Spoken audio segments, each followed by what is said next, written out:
AI people using my tones of my voice and all of that. Now I got to go find a lawyer. Very special, got some Henny, chillin' on low. But I'm just sitting around, can't wait for someone to sing my words. Kids already grown, what you gon' do? Yeah, how do you know?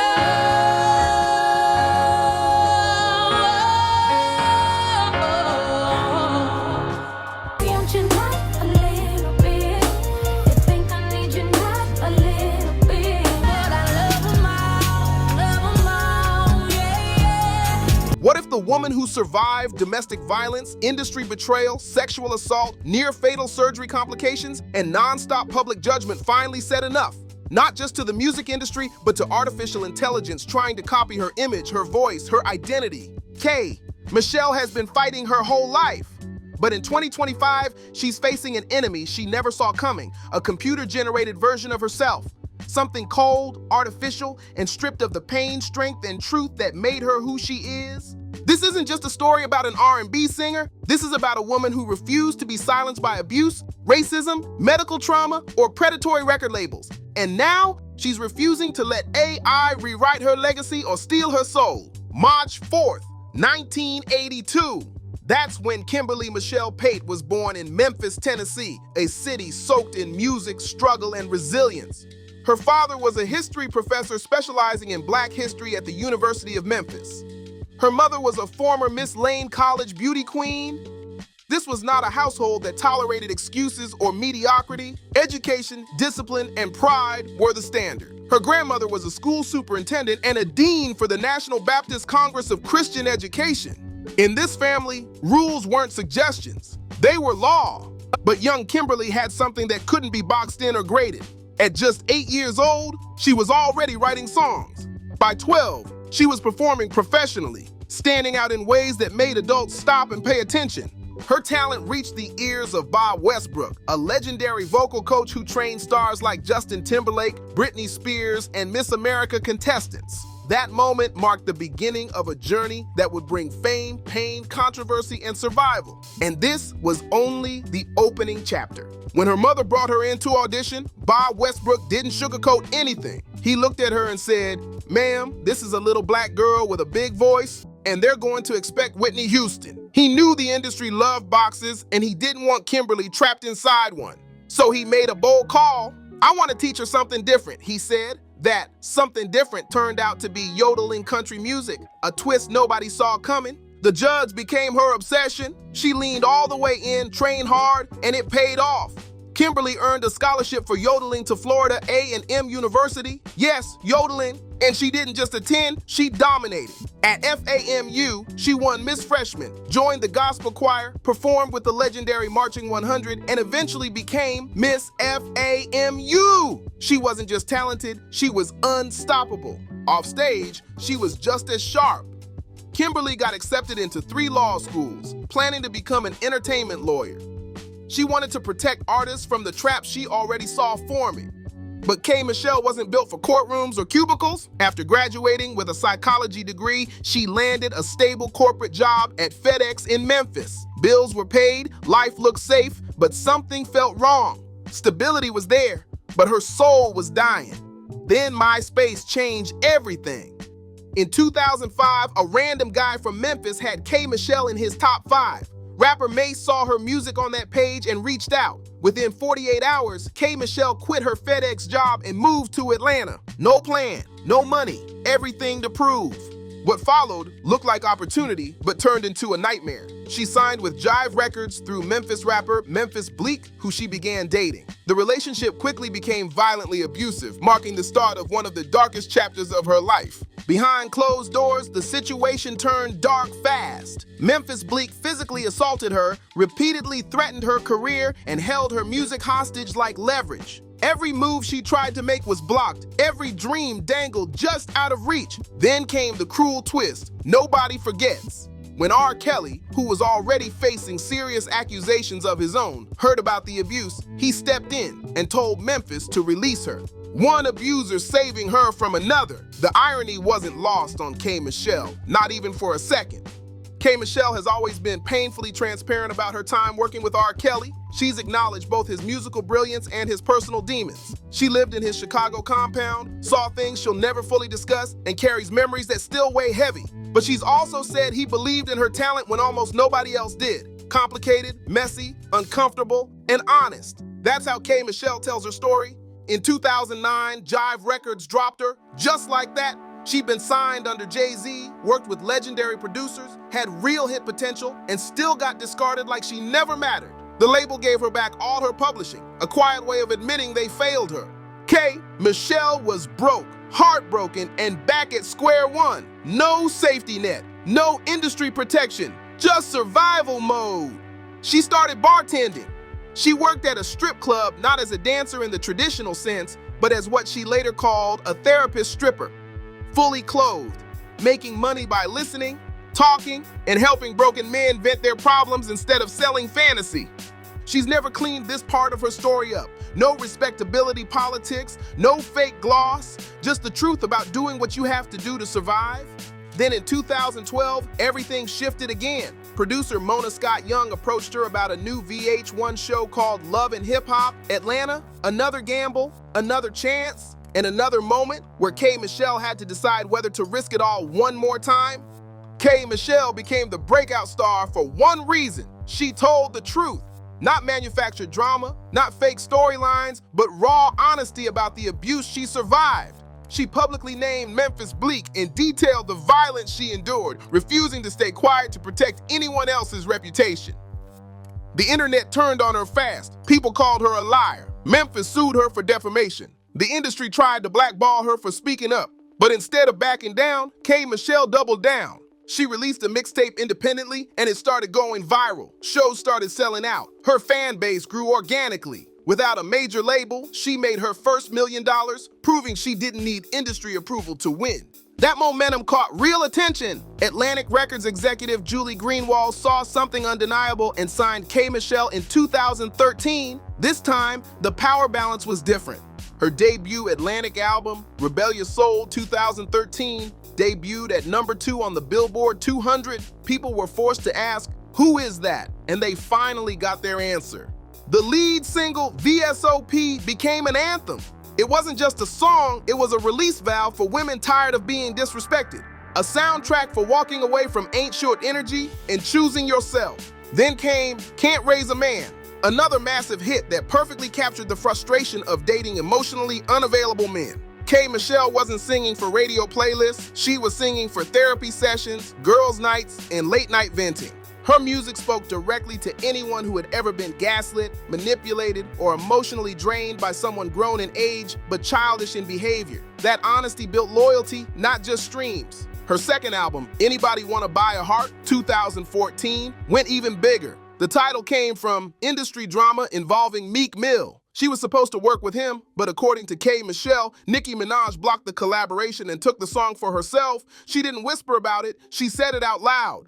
That was K. Michelle's pattern. Say it straight. Take the heat. Keep moving. K. Michelle kept the album title as a straight middle finger to industry pettiness. She wasn't backing down or playing nice anymore. From that era came Love 'Em All, her biggest hit at the time, a rock-influenced anthem about finally walking away from toxic relationships. The song split opinions hard. Some people loved the genre-bending risk. Others hated it. K. Michelle didn't flinch. She was making the music she wanted to make, not chasing approval or trends. Then came Maybe I Should Call, a record that showed her softer side. It proved she could deliver raw heartbreak ballads just as powerfully as she delivered kiss-off anthems. Vulnerability became part of the brand, not a weakness. Her third album, More Issues Than Vogue, 2016, took that honesty even further. Tracks like Not a Little Bit turned into defiant breakup anthems. Not first dance songs, but those I'm finally free moments people played loud at receptions and parties. How Do You Know featured a then up-and-coming rapper named Young Blue and showcased K. Michelle's ability to blend R&B with hip-hop effortlessly. Musically, she was leveling up, but behind the hits, something terrifying was happening. K. Michelle was literally fighting for her life. Years earlier, under industry pressure to fit a certain body image, she had received illegal silicone injections in her hips and buttocks. At the time, she had no idea that decision would nearly kill her. By 2016, the silicone began migrating through her body, poisoning her system. She was initially misdiagnosed with lupus. MRI scans showed foreign substances spreading, turning parts of her body dark and damaged. What followed was pure survival mode. K. Michelle underwent 13 surgeries in a single year to remove the silicone and reconstruct her body. She nearly died multiple times during the process. Instead of hiding it, she documented everything publicly.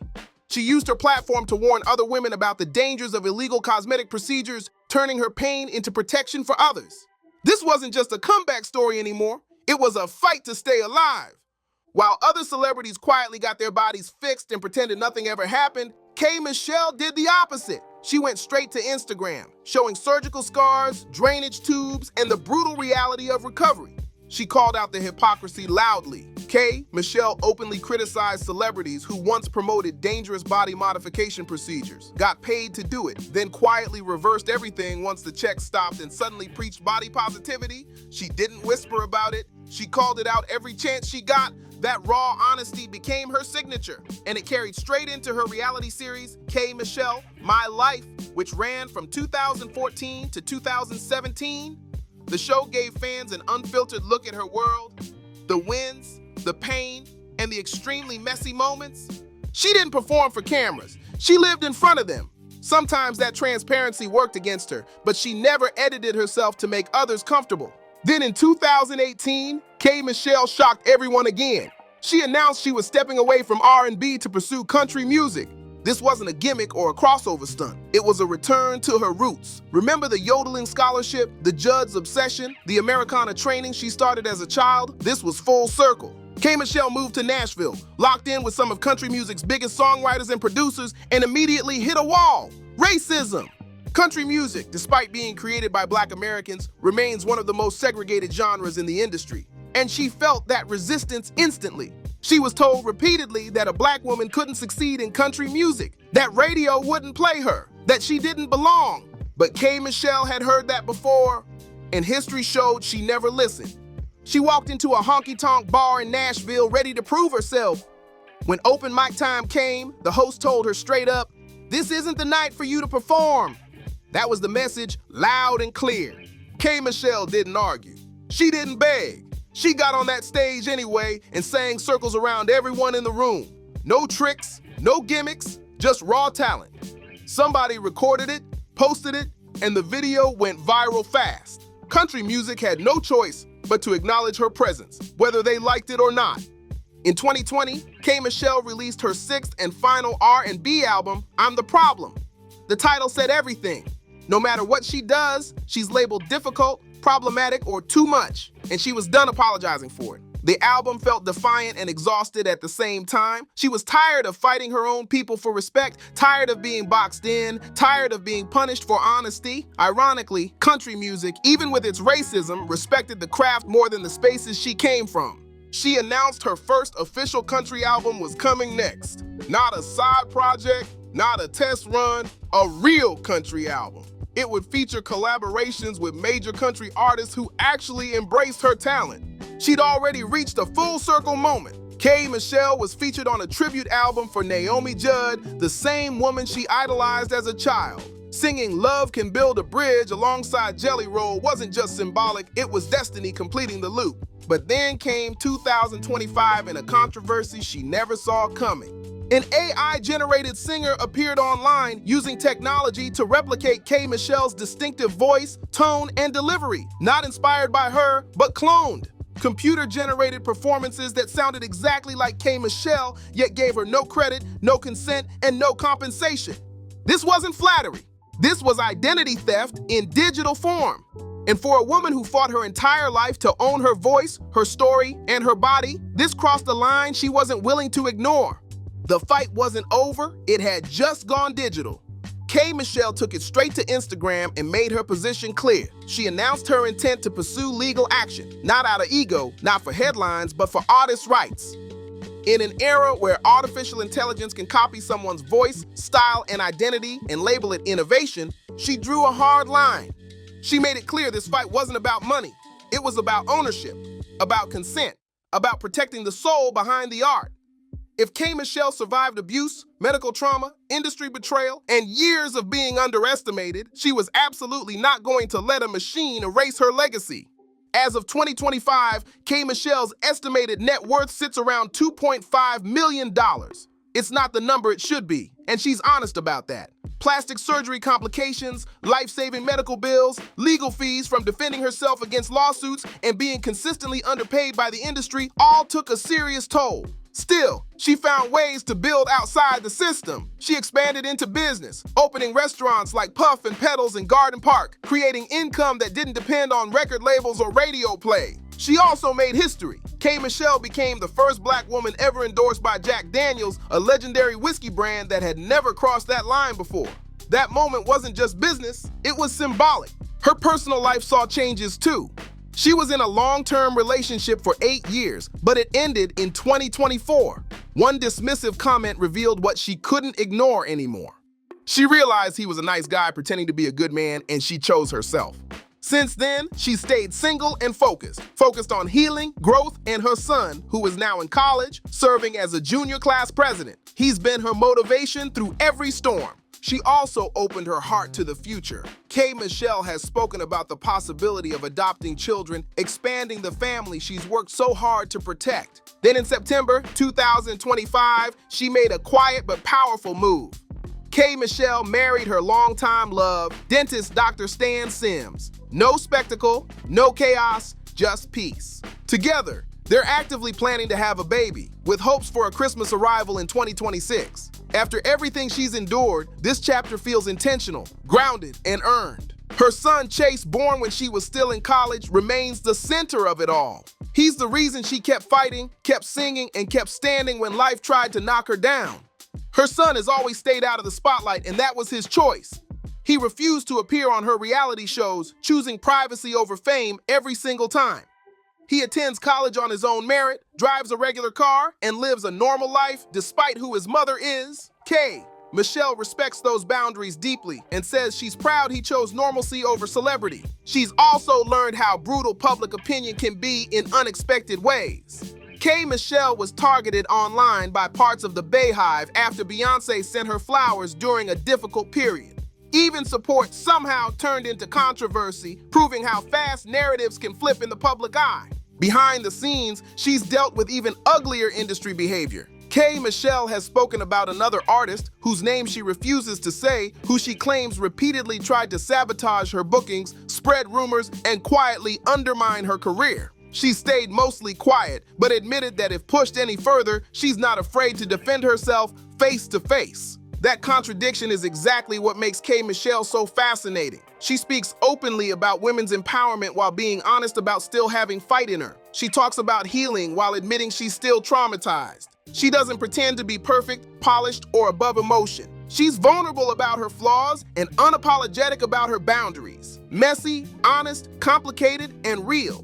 In an industry obsessed with image, performance, and silence, K. Michelle refuses to play the role. Looking ahead, she's fully transitioning into country music once her R&B contract ends. This time, she owns all her country music rights, making it clear she will never again sign a deal where labels control her voice or her art. Outside of music, she's expanding her business empire. More restaurants are on the way. She spends time on her Tennessee farm with horses, jokes about wanting a giraffe, and is seriously considering adopting multiple children to build the family she always dreamed of. Her lawsuit against the AI singer Say Monet could end up setting a major legal precedent. It's about how artists' voices, styles, and identities are protected in an age where technology can replicate them without consent or compensation. K. Michelle isn't just fighting for herself anymore. She's fighting for every artist whose work, voice, and soul can be digitally copied and exploited. After everything she's survived, this might be the most important battle of all. From yodeling scholarships to love and hip-hop, from nearly losing her life to rebuilding it piece by piece, K. Michelle's journey has never been ordinary. From plastic surgery trauma to a country music crossover to standing up against artificial intelligence, her story keeps evolving in ways nobody could have predicted. She survived domestic violence, industry sabotage, health crises, and non-stop public scrutiny. She made millions, lost millions, and built it back again through restaurants, business ownership, and historic brand endorsements. The woman who was told she couldn't do country music because she's black, couldn't succeed in R&B without changing herself, and couldn't speak on abuse without being called a liar, did it all anyway. Now she's drawing the line again. This time, it's not just the industry she's talking to, it's technology. She's telling artificial intelligence, you don't get my voice. That voice was earned through pain, discipline, survival, and truth. K. Michelle is the problem, and that's exactly why she matters. The problem is the one telling the truth while everyone else is performing. The problem is the one who survived when others expected her to disappear. The problem is the one who refuses to let technology, racism, sexism, or industry politics silence what was meant to be heard. From Memphis to Nashville, from FedEx to Jack Daniels, from strip clubs to sold-out tours, K. Michelle's story is far from over. It's entering its most powerful chapter yet. And if you think she's loud now, just wait until she's yodeling on a country album she owns, running her own restaurants, and helping set legal protections that defend artists from AI theft. The voice that survived everything will not be erased, not by men, not by the industry, and not by a machine. If this story moved you, inspired you, or made you see K. Michelle in a new light, make sure to like, subscribe, share, and comment below. Let us know what you think and help keep real stories like this alive. Thanks for watching, and we'll see you in the next one.